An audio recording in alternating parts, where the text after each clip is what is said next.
Hello बच्चों, good morning. मेरा नाम सुकांत शर्मा है और आज से मैं क्लास 9 और क्लास 10 का आईसीएसई बोर्ड का मैथ्स का सिलेबस लेके आ रहा हूँ और मैं कोशिश करूँगा कि पूरा मैथ्स का कोर्स कंप्लीट करा सकूँ। और आज का जो मैंने टॉपिक चूज़ किया है वो है ट्रिग्नोमेट्री, क्योंकि जो बच्चे अभी क्लास 8 पास करके आए होंगे वो 9 में जब जाएंगे तो वो एक नया चैप्टर देखकर उनमें एक्साइटमेंट होगा पढ़ने का, तो इसलिए मैंने ये चैप्टर चूज़ किया है। बाकी मैं धीरे धीरे सारा चैप्टर का वीडियो लेकर आऊँगा। और ये जो ट्रिग्नोमेट्री चैप्टर है वो 2-3 वीडियो आएगी, ऐसा नहीं है कि एक ही वीडियो में मैं कंप्लीट करने जा रहा हूँ। मैं पूरा डिटेल्स में अच्छा से पढ़ाऊँगा। तो पहला जो टॉपिक है हमें आज जो हमने चूज़ किया है वो है ट्रिग्नोमेट्री। ये ट्रिग्नोमेट्री होती क्या है? तो ट्रिग्नोमेट्री एक्चुअल में करता क्या है कि ये मैथ्स का वो ब्रांच है जिसके हेल्प से हमें ये पता चलता है कि ट्रायंगल का एंगल और ट्रायंगल का साइड्स के बीच में रिलेशन कैसे बनता है, वो हमें ट्रिग्नोमेट्री भी देता है। और ये ट्रिग्नोमेट्री पढ़ने से पहले हमने देखा कि इसमें ट्रायंगल की बात की जा रही है, तो हमें ट्रायंगल के बारे में थोड़ा पता होना जरूरी है कि ट्रायंगल कितने टाइप्स के होते हैं। तो थोड़ा सा बेसिक मैं बताऊंगा कि ट्रायंगल जो होती है वो 3 साइड से मिलके बनती है और इसमें 3 एंगल होते हैं और वर्टेक्स भी 3 होती है। और ये जो ट्रायंगल होती है वो बेस करते हैं एक एंगल के ऊपर बेस करके और कुछ साइड्स के ऊपर बेस करके होती है। सपोज कर लीजिए ये 40 डिग्री है, ये 65 डिग्री है और ये 75 डिग्री है। इसमें सभी एंगल जो होते हैं 90 डिग्री से कम है। इस एंगल को हम कहते हैं एक्यूट एंगल ट्रायंगल, जो फर्स्ट टाइप की होती है। सेकेंड टाइप की जो ट्रायंगल होती है उसको हम कहते हैं राइट एंगल्ड ट्रायंगल। ये राइट एंगल ट्रायंगल क्या होता है? तो इसमें एक साइड एक एंगल जो होती है वो 90 डिग्री की होती है और बाकी जो एंगल का सम होता है वो 90 डिग्री का होता है। बट इसमें एक एंगल क्या होती है 90 डिग्री की होती है, इसलिए इसको राइट एंगल ट्रायंगल कहते हैं। और इसमें जो थर्ड टाइप का जो ट्रायंगल होता है उसको कहते हैं ऑब्ट्यूस एंगल्ड ट्रायंगल। ये जो ऑब्ट्यूस एंगल ट्रायंगल होती है इसमें वन एंगल जो होती है वो greater than 90 degree and less than 180 degree होती है। तो इस ट्रायंगल को हम कहते हैं ऑब्ट्यूस एंगल ट्रायंगल। तो ये जो 3 टाइप्स का मैंने ट्रायंगल बताया है ये बेस करके है ऑन द ट्रायंगल। और नेक्स्ट टाइप का जो ट्रायंगल होती है वो बेस होती है ऑन द साइड्स। तो साइड पे बेस करके ट्रायंगल जो होती है वो भी 3 टाइप्स की होती है। वो एक को कहते हैं इक्विलैटरल ट्रायंगल,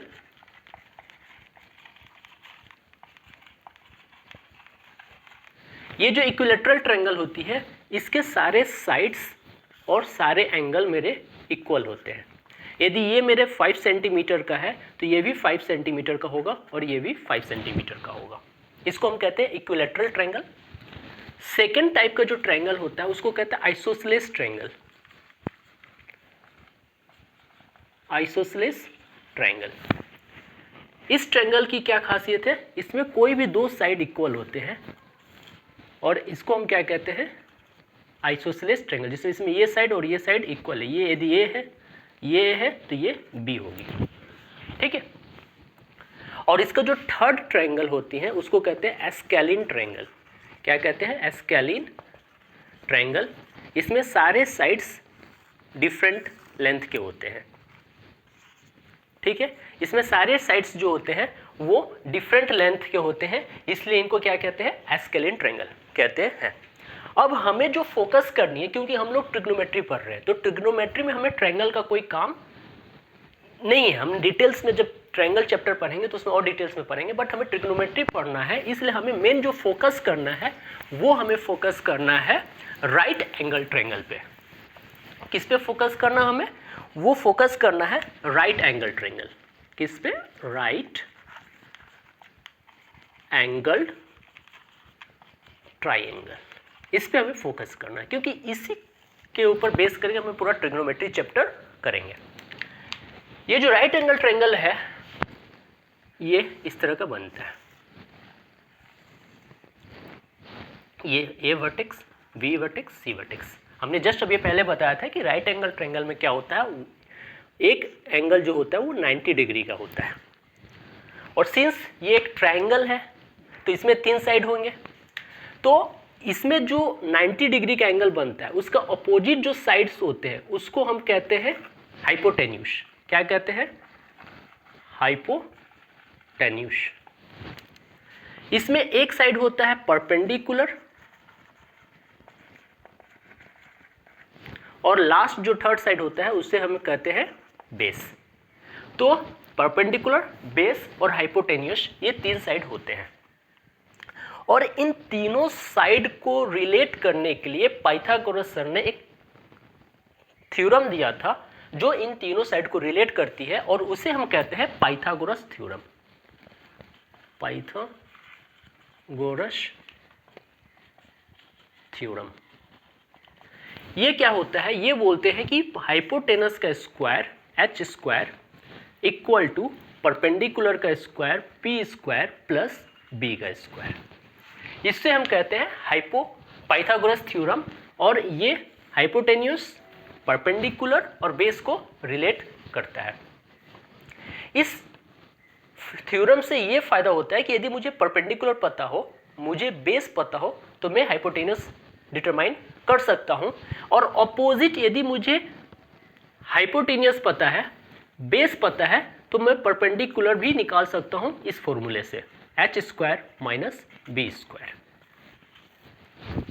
सेम चीज यदि मुझे हाइपोटेन्यूस पता है, परपेंडिकुलर पता है और बेस निकालनी है, तो मैं इस फॉर्मूले के हेल्प से बेस निकाल सकता हूं। तो ये पाइथागोरस थ्योरम का फायदा होता है। और मैं इसको इसलिए यहाँ पर बता रहा हूँ क्योंकि कमिंग वीडियोस में जब मैं ट्रिग्नोमेट्री में और डिटेल्स में बताऊंगा तो ये कॉन्सेप्ट बहुत ज़्यादा यूज होने वाली है। अब इसमें हमें तीनों साइड के बारे में पता होना जरूरी होता है। इसमें क्या होता है कि कभी कभी हाइपोटेनस का वैल्यू गिवन होता है, बेस का गिवन होता है, हमें परपेंडिकुलर निकालना होता है।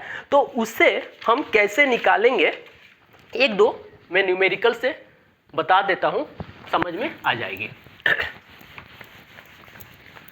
तो जैसे कि मैं एक क्वेश्चन दे रहा हूं कि एक राइट एंगल ट्रायंगल है लाइक दिस,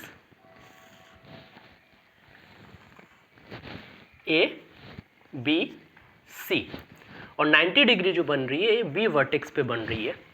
तो इसमें क्वेश्चन है कि ये साइड 3 सेंटीमीटर दिया हुआ है, बेस का साइड 4 सेंटीमीटर दिया हुआ है और मुझे हाइपोटेनस h निकालनी है।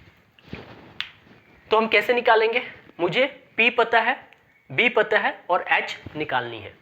तो इसलिए हम का वैल्यू फिर से आएगा plus minus 8, but since P is a length and length can not be negative, so हम P का वैल्यू क्या लेंगे? 8, पॉजिटिव 8 सेंटीमीटर। तो P का वैल्यू मेरा आ गया 8 सेंटीमीटर। तो ट्रिग्नोमेट्री चैप्टर में इस कॉन्सेप्ट को समझाने के पीछे रीजन ये था कि मैं कमिंग जो टॉपिक है उसमें ये पता होना जरूरी होगा कि मुझे तीनों साइड में से कोई भी साइड यदि गिवन नहीं है तो मैं उसे कैसे डिटरमाइन करूंगा, बाय यूजिंग पाइथागोरस थ्योरम। तो ये कॉन्सेप्ट था ट्रिग्नोमेट्री का स्टार्टिंग। अब जो मेन टॉपिक है ट्रिग्नोमेट्रिकल रेशियो, जो क्लास 9 का टॉपिक है। ये ट्रिग्नोमेट्रिकल रेशियो पढ़ना है हमें।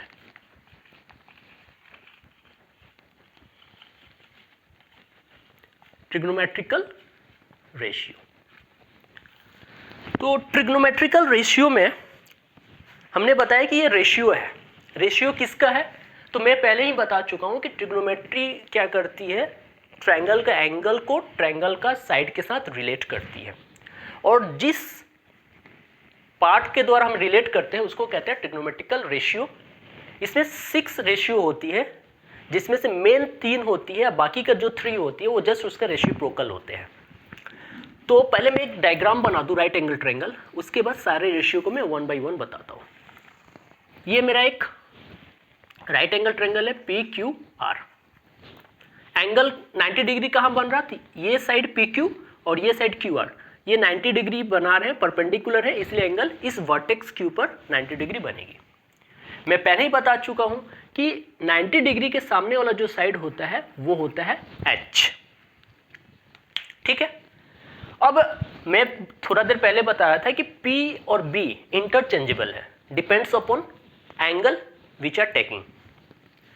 यदि मैं इस एंगल को ले रहा हूं, इसको मैंने बोल दिया थीटा, यदि मैं इस एंगल को ले रहा हूं तो ये जो एंगल है वो हमेशा हाइपोटेन्यूस और बेस के बीच में बनती है, इसलिए ये तो हाइपोटेन्यूस कंफर्म है। इसका मतलब ये जो साइड होगा ये मेरा बेस कहलाएगा। तो H मुझे पता चल गया, B मुझे पता चल गया, थर्ड साइड जो बचेगा वो ऑटोमेटिक P साइड हो जाएगा, परपेंडिकुलर साइड हो जाएगा।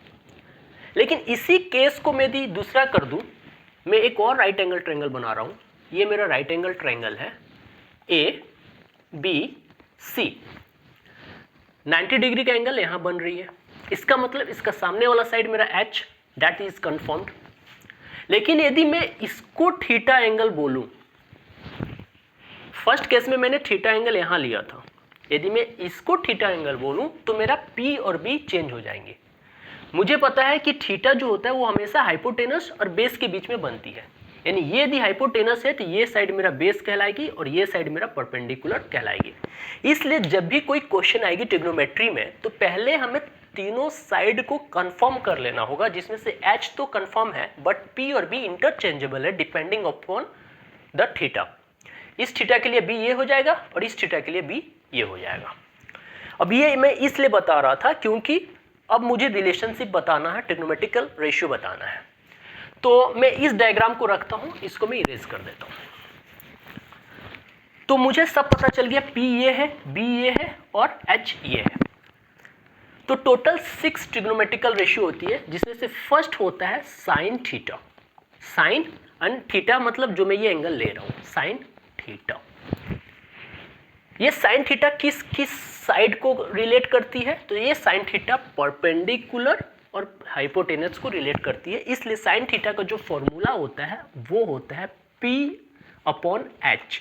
P मीन्स परपेंडिकुलर और H का मीन्स होता है हाइपोटेन्यूस। सेकंड जो इंपॉर्टेंट पॉइंट होता है वो होता है कॉस थीटा। ये कॉस थीटा क्या होता है, तो कॉस थीटा जो रिलेट करती है बेस के साथ हाइपोटेन्यूस को रिलेट करती है, और इसलिए इसका जो फॉर्मूला होता है वो होता है B अपॉन H। बेस जहां भी कॉस थीटा की बात करी जाएगी वहां पर मैं फॉर्मूला लिखूंगा B अपॉन H। एंड जो थर्ड इंपॉर्टेंट है वो होता है टैन थीटा। टैन थीटा का मतलब क्या होता है, ये किस किस साइड को रिलेट करती है, तो ये P के साथ B को रिलेट करती है, और इसलिए इसका जो फॉर्मूला बनता है वो बनता है P अपॉन B। ये जो तीन ट्रिग्नोमेट्रिकल रेशियो है ये मेन ट्रिग्नोमेट्रिकल रेशियो है, sine theta P upon H, cos theta B upon H and tan theta P upon B। But बाकी का जो तीन होंगे इनका रेसिप्रोकल होंगे। फॉर एग्जाम्पल साइन थीटा का रेसिप्रोकल को कहते हैं कॉसेक थीटा। कॉसेक थीटा, तो इसका फॉर्मूला क्या बन जाएगी, तो साइन थीटा होता है P अपॉन H, तो कॉसेक थीटा क्या हो जाएगी H अपॉन P, ये हो जाएगी कॉसेक थीटा। कॉस थीटा का फॉर्मूला होता है B अपॉन H, और कॉस का जो उल्टा होता है, जो फिफ्थ ट्रिग्नोमेट्रिकल रेशियो होगी वो होगी सेक थीटा। तो कॉस्ट का फॉर्मूला होता है B अपॉन H, तो सेक थीटा क्या होता है, इसका reciprocal means what, it will be H upon B। And last one is cot theta. Cot theta किसका रेसिप्रोकल होता है, तो कॉट थीटा टैन थीटा का रेसिप्रोकल होता है। तो टैन थीटा का फॉर्मूला होता है P अपॉन B, तो कॉट थीटा क्या हो जाएगा B अपॉन P। ये मेरा लास्ट 6 नंबर ट्रिग्नोमेट्रिकल रेशियो है। तो ये sine theta P upon H और इसका reciprocal cosec theta H upon P, cos theta B upon H और इसका reciprocal sec theta H upon B, tan theta P upon B and इसका reciprocal cot theta B upon P। हमें generally इन तीनों को याद रखनी है फॉर्मूला के तौर पे, बाकी तीन जस्ट उसका रेसिप्रोकल कर देना, लेकिन नेम मुझे सभी की याद होनी चाहिए, साइन, कॉसेक, कॉस, सेक, टैन, कॉट। एक बार में कोई चीज़ याद नहीं होती है, इसलिए हमें प्रैक्टिस करना होगा, ज़्यादा से ज़्यादा क्वेश्चन करेंगे ऑटोमेटिक ये याद हो जाएगी। इसके बाद जो टॉपिक है, ये तो सारे 6 ट्रिग्नोमेट्रिकल रेशियो हो गए। इसके बाद जो मैं बताना चाहता हूँ, ये ट्रिग्नोमेट्रिकल रेशियो जो रेसिप्रोकल हैं एक दूसरे के, उनके बीच में रिलेशन में बताना चाहता हूँ। ध्यान से देखिएगा, मैंने फर्स्ट में जो बोला था वो बोला था साइन थीटा। तो साइन थीटा का रेसिप्रोकल होता है कॉसेक थीटा, इसलिए sine theta is equal to हम लिखेंगे 1 कॉसेक थीटा। यानी कहीं भी साइन थीटा दिखे तो उसकी जगह पर 1 कॉसेक थीटा लिख सकते हैं, या फिर कहीं भी 1 कॉसेक थीटा दिखे तो मैं साइन थीटा लिख सकता हूँ। सिमिलरली कॉसेक थीटा के जगह पर मैं क्या लिख सकता हूँ, 1 साइन थीटा। क्यों? Both are reciprocal to each other. Sine theta की जगह पे 1 कॉसेक थीटा, कॉसेक थीटा के जगह पे 1 साइन थीटा। इसका बेनिफिट ये होता है कि यदि मुझे कॉसेक थीटा का वैल्यू पता है तो मैं साइन थीटा का वैल्यू निकाल सकता हूँ, और यदि मुझे साइन थीटा का वैल्यू पता है तो कॉसेक थीटा का वैल्यू निकाल सकता हूँ। उसी तरह से बाकी का जो है, कॉस थीटा की जगह पे 1/sec थीटा लिख सकते हैं, ठीक है, और सेक थीटा के जगह पे 1/cos थीटा लिख सकते हैं, ठीक है बच्चों। और थर्ड वन जो रिलेट करता है वो होता है tan theta equal to 1 cot theta and cot theta equal to 1/tan theta. ये मेन फॉर्मूले हैं। Sine equal to 1/cosec, cosec is equal to 1/sin, reciprocal है इसलिए। cos equal to 1/sec theta and sec theta equal to 1/cos theta. tan theta equal to 1/cot theta and cot theta equal to 1/tan theta. ये formula है। और आज का जो last topic है इनका ऊपर बस थोड़ा सा मैं और बताना चाहूँगा। इसके जस्ट बाद का जो फॉर्मूला है नया कुछ नहीं है, बस इसी के ऊपर है। मुझे पता है कि cos theta, sin theta and cosec theta एक दूसरे के रेसिप्रोकल हैं। इनका मतलब sin थीटा का प्रोडक्ट cosec थीटा के साथ हमेशा 1 होगा। ये भी एक फॉर्मूला के तौर पे आप यूज़ कर सकते हैं। Second, cos theta and sec theta का प्रोडक्ट हमेशा 1 होगा। एंड लास्ट वन जो है वो है tan theta and cot theta का प्रोडक्ट हमेशा 1 होगा। इसमें ध्यान देने की बात क्या है, ये थीटा क्या है, एंगल है। एक चीज़ आप गौर से देखिए, यहाँ भी थीटा है, यहाँ भी थीटा है, मतलब एंगल हमेशा सेम होगा, तभी मैं इस फॉर्मूला को सही कहूँगा। यदि मैं इसी जगह पे लिखा कि साइन 30 डिग्री, थीटा को हमेशा डिग्री में रिप्रेजेंट करेंगे, तो sine 30 degree into cosec 45 degree, और मैंने देखा कि यहाँ भी साइन है, थीटा है, यहाँ भी कॉसेक थीटा है, और इसका जब 1 लिख दिया तो ये गलत हो जाएंगे। क्या हो जाएंगे? गलत हो जाएंगे। क्यों गलत होंगे? क्योंकि मुझे पता है कि थीटा का वैल्यू सेम होना चाहिए। यदि दोनों का एंगल सेम होगा तभी इसका प्रोडक्ट 1 होगा, अदरवाइज ये 1 नहीं होगा। तो ये सारे आज के ट्रिगोमेट्रिकल रेशियो का फॉर्मूला है। इसके ऊपर मैं एक छोटा सा क्वेश्चन करवा के आज का सेशन कंप्लीट करूंगा, क्योंकि आज जो मैंने सारे फॉर्मूले पढ़े हैं उसका यूटिलाइजेशन क्या है, उससे क्वेश्चन कैसे बनते हैं वो देखना बहुत ज़रूरी है, तब ये क्लियर होगी। जैसे कि मैंने एक राइट एंगल ट्रायंगल बनाया PQR। ये PQ और QR एक दूसरे के ऊपर परपेंडिकुलर है, मीन्स यहाँ 90 डिग्री का एंगल बनेगा। मुझे पता है कि 90 डिग्री जहाँ बनता है उसका अपोजिट साइड H होता है, और H का वैल्यू गिवन है, H का वैल्यू गिवन है 5 सेंटीमीटर। अच्छा, यदि मैं इसको थीटा लिया तो इसका मतलब ये मेरा बेस हो जाएगा। सपोज करो बेस दिया है 4 सेंटीमीटर, तो ये परपेंडिकुलर होगा, और परपेंडिकुलर सपोज करो कितना दिया है 3 सेंटीमीटर।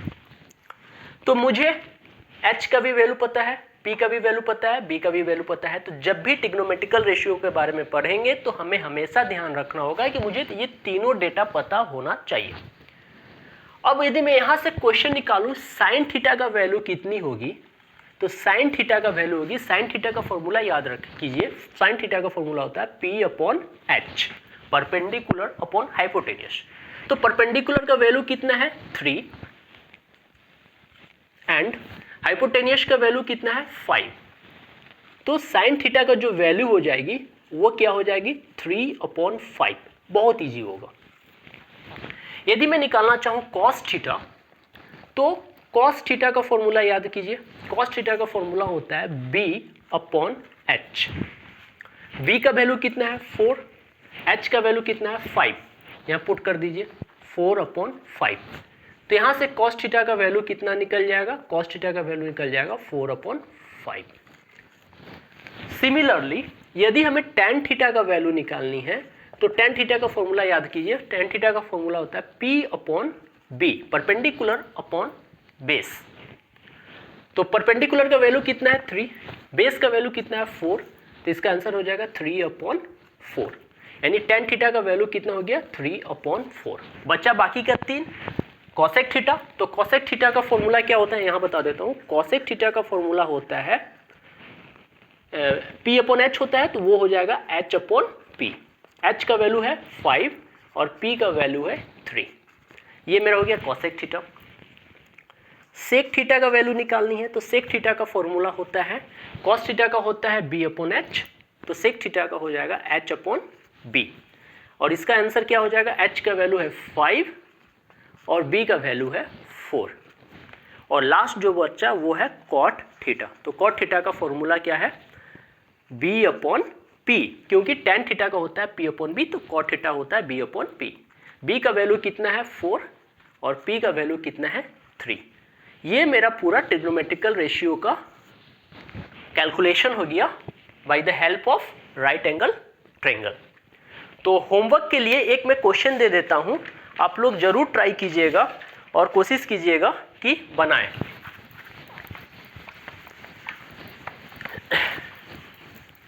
होमवर्क के लिए एक क्वेश्चन लिखिएगा,